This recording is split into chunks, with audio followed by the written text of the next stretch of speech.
আসসালামু আলাইকুম। আজ আমি চিংড়ি আলুর ঝোল রান্না করব। এজন্য চিংড়িগুলো আগেই ভেজে রেখেছি হলুদ গুঁড়ো এবং মরিচের গুঁড়ো ও লবণ দিয়ে। এখন আমি কড়াই বসিয়ে দিয়েছি চুলায়। কড়াইতে তেল দেওয়ার পরে আমি 1 টেবিল চামচ পেঁয়াজ বাটা দিয়ে দিয়েছি, হাফ চা চামচ কাঁচামরিচ বাটা এবং 1 চামচ রসুন বাটা দিয়ে আমি কষিয়ে নিচ্ছি। এর ভিতরে আমি আলু দিয়ে দিব।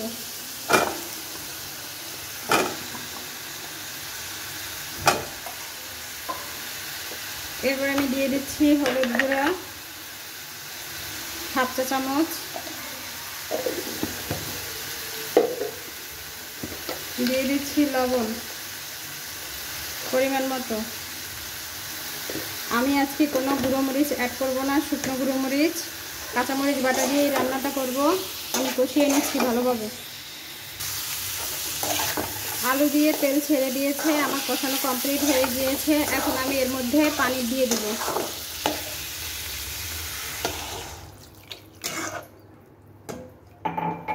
যেহেতু চিংড়ি আলুর ঝোলটা আমি মাখা মাখা করব, তাই কম পানি দিয়ে দিচ্ছি। এখন আমি চুলার আঁচটা বাড়িয়ে দিব। পানিটা যখন বলক উঠে আসবে তখন আমি চিংড়ি দিয়ে, আলু এভাবে সেদ্ধ হয়ে যাওয়ার পরে আমি সে পর্যায়ে চিংড়ি দিয়ে দিচ্ছি। ভেজে রাখা চিংড়িগুলো দিয়ে দিচ্ছি।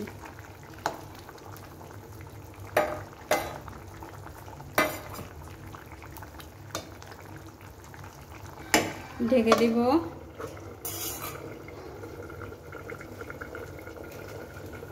এরকম আমি আরো 5 মিনিট রান্না করে নেব।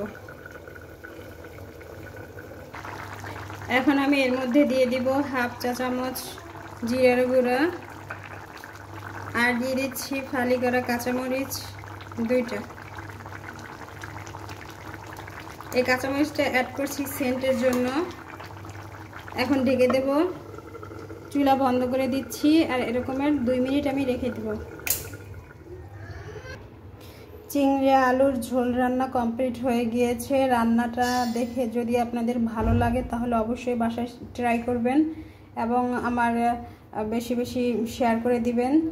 চ্যানেলটা সাবস্ক্রাইব করবেন। ধন্যবাদ।